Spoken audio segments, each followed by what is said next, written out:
الحمدللہ رب العالمین والصلاة والسلام علی سید المرسلین اما بعد فاعوذ باللہ من الشیطان الرجیم بسم اللہ الرحمن الرحیم. پڑھیے الصلاۃ والسلام علیک یا رسول اللہ. حدیث میں یہ مضمون ملتا ہے کہ روزانہ افطار کے وقت 10 لاکھ گناہگار جہنم سے آزاد کیے جاتے ہیں. 1 million sinner every kind of افطار اللہ تعالیٰ جہنم سے آزاد کر دیتا ہے. سچ بتائیں ہمارا افطار کے وقت کیا انداز ہونا چاہیے؟ اے کاش ہم سارے گھر والے بیٹھے ہیں ہاتھ اٹھاوا کریں آنسو بہائیں کہ یا اللہ آج جو افطار کے وقت 10 لاکھ بخشے جائیں گے ہم نے میرا نام لکھ دے، میرے ماں باپ کا نام لکھ دے. مگر ہم افطار کے وقت کیا کر رہے ہو؟ کئی لوگوں کو تو یہ فکر ہوتی ہے کہ آج مینیو کیا ہے، شربت کہاں ہے، پکوڑے کہاں ہیں، یہ فکر لاحق ہوتی ہے اور اس پر ٹینشن سی بچی ہوئی ہوتی ہے. خدارا پلیز یہ مغفرت کا وقت ہے، یہ مانگنے کا وقت ہے، یہ آنسو بہانے کا وقت ہے. اس بار رمضان میں پتہ ہے کیا کرنا؟ جب آپ کے گھر میں افطاری تیار ہو جائے تو اپنی افطاری سے پہلے نکالنا وہی اچھی چیزیں اور کسی ایک گھر میں دے، ایک غریب کو کھلا دے، اپنے کسی ملازم کو بچا ہوا نہ کھلایا کرو یار، آپ بہترین کھلاؤ. جملہ یاد رکھو، اچھا دو گے تو اچھا ملے گا، پورا دو گے تو پورا ملے گا، اور ٹوٹا دو گے تو اب آپ کی مرضی کون سا چاہیے. اللہ کی بارگاہ میں دل دیکھا جاتا ہے کہ جب میری باری آتی ہے تو یہ کیوں گھٹیا مال دیتا ہے. ہمارے پیسے اللہ کو تھوڑی جاتے ہیں، مگر رب کی بارگاہ میں نیت دیکھی جاتی ہے. انجوائے کیا کرو، خرچ کرو اور شکر ادا کرو، یا اللہ تیری مہربانی. جب بھی دین کی راہ میں خرچ کرو نا، اچھا پھر گن گن کر بڑا خرچ کرتے لو.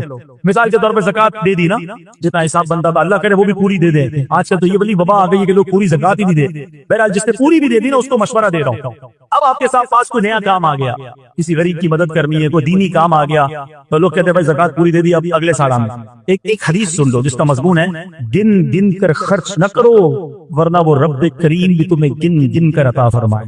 جب اللہ دیے جا رہا ہے تم کیوں روک رہے ہو؟ اور دو وہ اور دے گا، اور دو وہ اور دے گا، یقین تو رکھو نا. تو اس بار پوری زکات، زیادہ صدقہ و خیرات اور اچھے دل سے دیں گے انشاءاللہ. یہی گڑبڑ ہم کہاں کرتے ہیں فطرے کے اندر.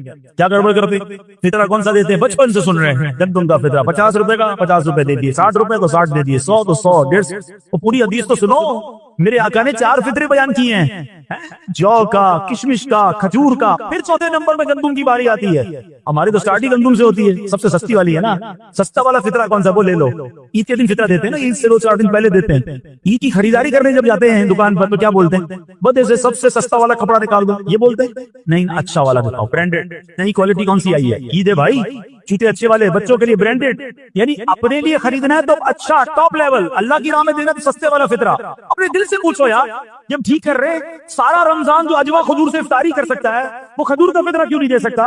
بہترین افطاری رب نے تمہیں پورا مہینہ کرائی، تمہیں روڈ پہ بیٹھ کر افطار نہیں کرنی پڑی. اللہ کی بارگاہ میں دینے کی باری آئی. سب تیسری کیٹیگری کا فطرہ. میں نہیں کہتا فطرہ ادا نہیں ہوگا، کوئی اس کو مسکنسپشن نہ بنائے.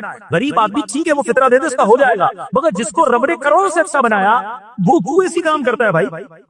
اچھی نیت کرو، اللہ تمہیں اتنا نوازے گا تم سوچ بھی نہیں سکتے.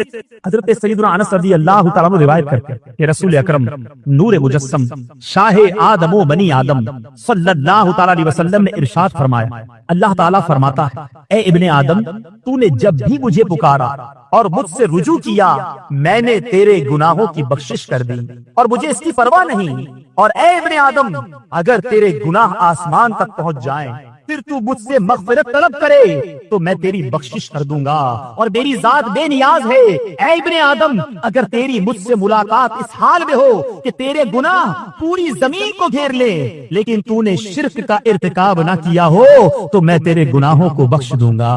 میرے رب کی رحمت تو دیکھی، اس کریم اور اس رحیم کے در سے رحمتوں کا برسنا تو دیکھی. مجھے کوئی پرواہ نہیں اگر تو میرے پاس، میرا رب فرماتا ہے ابن آدم اگر مجھ سے تیری ملاقات اس حالت میں ہو کہ تیرے گناہوں نے ساری زمین کو بھر دیا ہو لیکن تو نے شرک کا ارتکاب نہ کیا ہو تو میں تیرے گناہوں کو بخش دوں گا. حضرت سیدنا انس رضی اللہ تعالیٰ عنہ سے روایت ہے، آج اگر کوئی شخص جرم کرتا ہے اس کو عدالت میں پیش کر دیا جاتا ہے. اگر اس پر کوئی کیس ہو جائے، اگر کوئی دنیاوی کرائم کر لے، پہلے تھانے میں رپورٹ لکھوائی جاتی، اس کے بعد وہ کیس عدالت میں جاتا اور عدالت میں جانے کے بعد اگر وہ شخص کسی طرح ضمانت دے کر یا اپنی سزا بھگت کر یا سامنے مقدمہ کرنے والا معاف کر دے، کمپرومائز ہو جائے تو اس کو چھوڑ دیا جاتا ہے، بری کر دیا جاتا ہے. مگر آپ یہ بات جانتے ہیں کہ اس کا کرمنل رپورٹ بیک گراؤنڈ ہے وہ قائم رہتا ہے.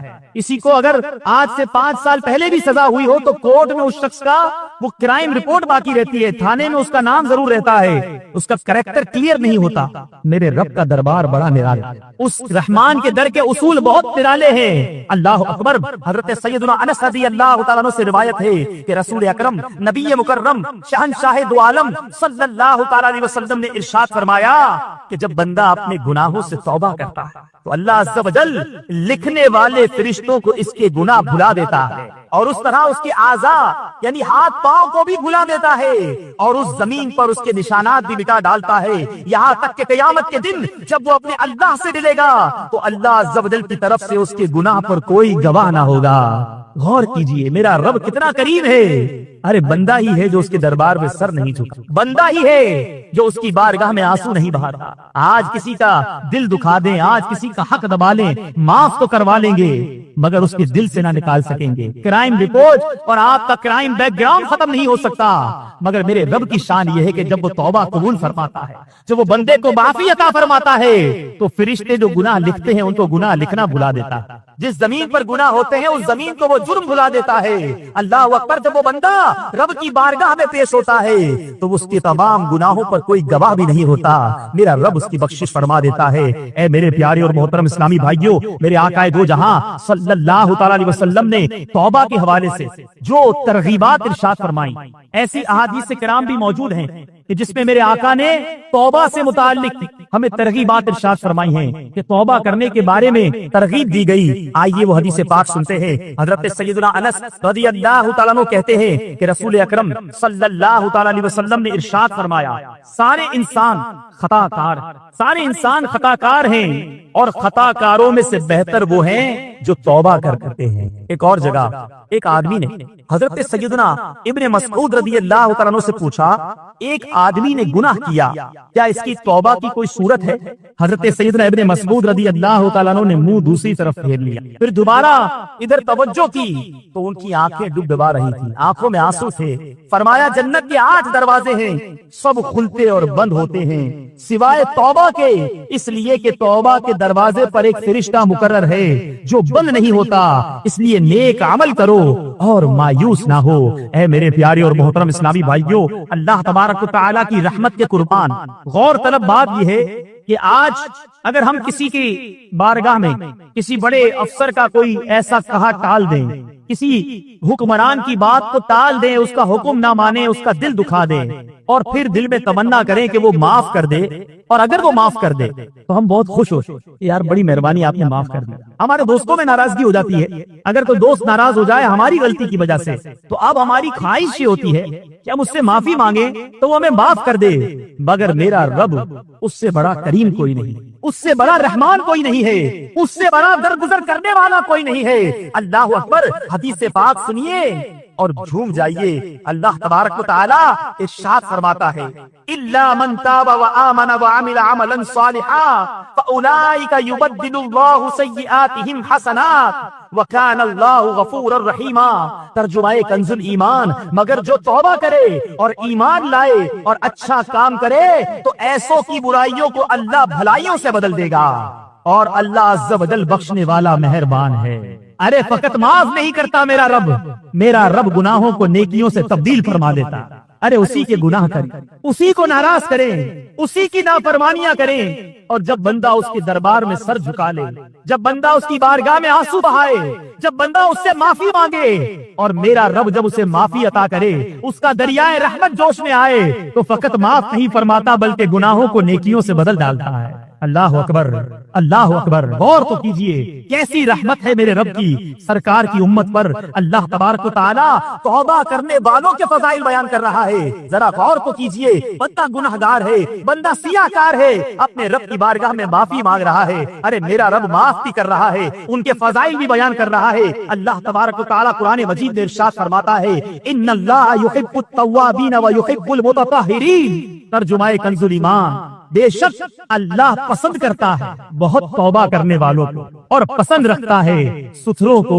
اللہ اکبر۔ ارے جن کو اللہ پسند کر لے، جن کو اللہ محبوب بنا لے، ان کا دنیا میں بھی بیڑا پار ہے، آخرت میں بھی بیڑا پار ہے۔ ایک اور مقام پر میرا رب ارشاد فرماتا ہے، ترجمہ کنز الایمان، مگر جو تائب ہوئے اور ایمان لائے اور اچھے کام کیے تو یہ لوگ جنت میں جائیں گے اور انہیں کچھ نقصان نہ دیا جائے گا۔ رحمت دا دریا الہی ہر دم بغدا تیرا، رحمت دا دریا الہی ہر دم بغدا تیرا، جے ایک قطرہ بخشے مینوں کم بڑھ جاوے میرا۔ عدل کرے تے تھر تھر کمن اچھیاں شانہ والے، عدل کرے تے تھر تھر کمن اچھیاں شانہ والے، اے مولا فضل کرے تے بخشے جاسن میں برگے منہ کالے۔ میرے رب کی وہ شان ہے کہ جب بندہ معافی مانگتا ہے، جب اپنے سر کو اس کے دربار میں جھکا لیتا ہے، اپنے آنسوؤں کو بہنے دیتا ہے، تو میرا رب تو وہ ہے جو بندے کو اس کی ماں سے زیادہ چاہنے والا۔ روایتوں میں آتا ہے کہ رب تعالیٰ اپنے بندوں کو ان کی ماں سے 70 گنا زیادہ چاہتا ہے۔ ارے جب ہماری ماں ہمیں تکلیف میں نہیں دیکھ سکتی، ہماری ماں ہمیں غم میں نہیں دیکھ سکتی، تو وہ رحمان، وہ رحیم، وہ کریم وہ اپنے بندوں کو تکلیف میں مبتلا کرے گا۔ یہ بندہ ہے جو اپنے رب سے ناتا توڑ لیتا ہے، یہ بندہ ہے جو اپنے رب کو ناراض کر کے اس کی طرف رجوع نہیں کرتا۔ آپ نے حدیث پاک سنی، قرآنی آیات سنی، ہمیں پتا چل رہا ہے کہ توبہ ایک ایسا دروازہ ہے کہ اس طرف پکارا جا رہا ہے کہ آ جاؤ میرے بندے، میرے دامن کرم میں چھپ جاؤ۔ اب ہمیں چاہیے کہ اپنے رب کی طرف رجوع لائیں۔ اب سوال یہ دل میں پیدا ہوتا ہے کہ ایسی کیا وجوہات ہیں کہ بندہ گناہ تو کرتا ہے، مگر اتنے سارے فضائل قرآن میں ہم نے سنے، احادیث میں سنا، تو ایسی کیا وجہ ہے کہ بندہ توبہ کی طرف جلدی نہیں کرتا بلکہ توبہ سے بھاگتا ہے، یہ توبہ کرنے میں سستی کرتا ہے؟ آج کچھ وجوہات بھی بیان کروں گا اور انشاءاللہ فیضان مرشد سے ان وجوہات یا ان سبب کے کچھ طریقے یا اس کا علاج بھی عرض کروں گا، تاکہ ہمیں پتا چلے کہ کون سی ایسی رکاوٹیں ہیں، کون سی ایسی بندشیں ہیں کہ ہمیں اپنے رب کی طرف توبہ کرنے سے روک ڈالتی ہیں۔ سب سے پہلی وجہ وہ یہ ہے کہ گناہوں کے انجام سے غافل ہونا توبہ کی راہ میں بہت بڑی رکاوٹ ہے۔ شاید اس کی وجہ یہ ہے، غور طلب بات ہے، کہ انسان کو جس عذاب سے ڈرایا گیا ہے وہ عذاب اس کی آنکھوں سے اوجھل ہے۔ کہا جاتا ہے جہنم میں جلایا جائے گا، جناب آگ میں ڈال دیا جائے گا، شراب پیو گے تو یہ گناہ ملے گا، نماز نہیں پڑھو گے تو یہ گناہ ملے گا، بدنگاہی کرو گے تو آنکھوں میں آگ ڈال دی جائے گی، برا سنو گے تو کانوں کے اندر سیسا پگھلا ہوا ڈالا جائے گا۔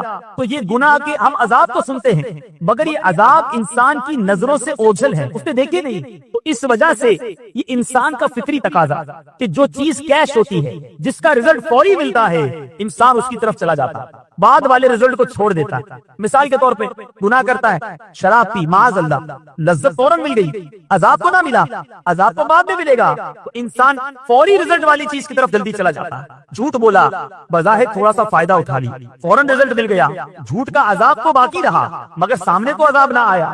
حرام روزی کمائی، بینک بیلنس بڑھ گیا، اس حرام روزی کا جو عذاب ہے وہ سامنے تو نہیں ہے۔ تو انسان جو چیز فوری مل جاتی ہے، جس کا رزلٹ فوری آ جاتا ہے، اس کی طرف بڑھ جاتا ہے، مگر بعد والی باتوں کو بھول جاتا ہے، اور اس وجہ سے وہ توبہ کرنے میں تاخیر کرتا، گناہوں کو نہیں چھوڑتا۔ یہ بھی ایک وجہ ہوتی ہے۔ آئیے اس کا جواب اور اس کا حل سمجھنے کی کوشش کرتے ہیں۔ ایسا شخص غور کرے، اگرچہ عذابات میری نگاہوں سے اوجھل ہیں لیکن ہے تو یقینی، اور کتنے ہی دنیاوی فوائد ایسے ہوتے ہیں جنہیں مستقبل میں ہونے والے نقصانات کی وجہ سے میں چھوڑ دیتا ہوں۔ مثال کے طور پر اگر کوئی کافر ڈاکٹر، ہم کسی کافر ڈاکٹر کے پاس جائیں اور وہاں جا کر اس کو اپنا بڑا اسپیشلسٹ ڈاکٹر ہو اور جا کر اس کو اپنا جب چیک اپ کروائیں تو وہ ہمیں کہے کہ جناب آپ کو تو بڑا ہائی کولیسٹرول ہو چکا ہے اور آپ کا بلڈ پریشر بھی بہت ہائی ہے، آپ کا شوگر لیول بھی بڑا ایکسیڈ کر رہا ہے، بڑھتا جا رہا ہے، تو آپ نے اب کوئی میٹھی چیز نہیں کھانی، اب آپ نے کوئی چکناٹ والی چیز نہیں کھانی، آپ نے جناب کوئی جو ہے وہ